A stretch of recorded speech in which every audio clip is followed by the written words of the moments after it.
ste si zatiaľ vybrali? Tak ja zatiaľ som si vybrala takúto sukňu modrú, a tak ešte som nič neskúšala a ešte taký sveter a ešte tiež takúto sukňu. Celkom pekné veci. Áno, majú to pekné veci celkom.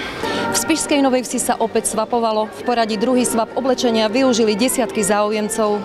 Ja som si vybrala, dá sa povedať, že aj to, čo som chcela a odchádzam určite spokojná. A vnímam to veľmi pozitívne. Ja sama som priniesla 2 tašky a už druhýkrát som sa zúčastnila tohto swapu. A vždy si poviem, že iba prinesiem šatstvo a neodnesiem si nič. Ale ako vidíš, tak už mám 2 veci, ktoré si idem vyskúšať. Takže veľmi, veľmi pozitívne to vnímam a držím tým dievčatám a teda všetkým organizátorom naozaj palce, prsty. Swap je celosvetová iniciatíva, ktorá sa na Slovensku rozbehla v roku 2018. Nejde o nakupovanie nových vecí, ale naopak ľudia si prídu oživiť svoj šatník oblečením, ktoré majú, no z istého dôvodu nenosia. Keď teda prídu ľudia, tak nám odovzdajú ich oblečenie, ktoré chcú zrecyklovať. My im teda vlastne potom následne dáme taký doklad, keďže nám zaplatia teda ten vstup. Aký je poplatok? 3 eurá, sú to vlastne také symbolické 3 eurá, keďže ani to nie je obmedzené na počet kusov a ide nám fakt iba o tú myšlienku, aby sa tie veci nevyhadzovali, ale zrecyklovali a vymenili. Dať veciam druhú šancu a chrániť tak životné prostredie sa mesto s pomocou dobrovoľníkov rozhodlo po druhýkrát. Chuť nezištne pomôcť spojila deti, študentov i seniorov. Swap pripravili v priestoroch Reduty 23. apríla. Prvý swap, ktorý sa konal vo februári, sme mali veľmi pekné odozvy. Ľudia si pochvaľovali teda, že takáto výmena oblečenia funguje.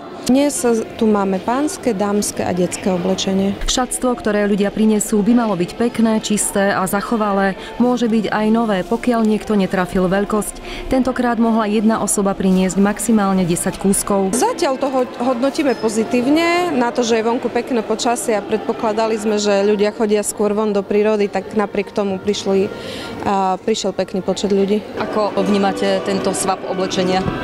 Pozitívne.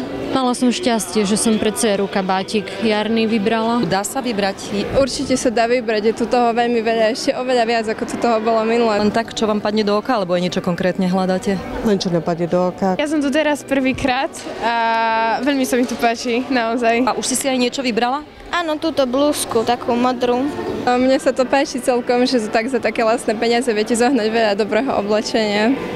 Aj ste doniesli nejaké svoje? Áno, ja som doniesla tiež plnú tašku veci, aj minule som bola, ešte aj teraz som prišla. Zdá sa, že záujem o svapovanie v Spišskej Novej Vsi narastá. Organizátorov to samozrejme teší, že aj Spišiaci takouto malou troškou prispievajú k ochrane životného prostredia. Ja si myslím, že je to potrebné, pretože zbytočne kupujeme veľa oblečenia a ostatné sa míňa a ešte je to teraz tak tematicky ku Dňu Zeme, čiže myslím, že to k tomu patrí. Oblečenie len pribúda, sama s tým mám skúsenosť, takže sme veľmi radi, že prvý swap bol úspešný, myslím si, že to môžem takto povedať a týmto swapom sme vlastne chceli podporiť ďalšiu akciu, kde nám prišlo viac ľudí, viac dobrovoľníkov a máme fakt, že príjemnú spätnú väzbu od ľudí, že to oblečenie sa proste obmienia, radi to nosia a verím, že to bude mať aj do budúcna úspech, minimálne taký ako teraz.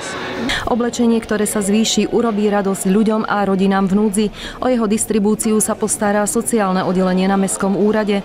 Najbližší swap oblečenia plánujú zorganizovať po letných prázdninách.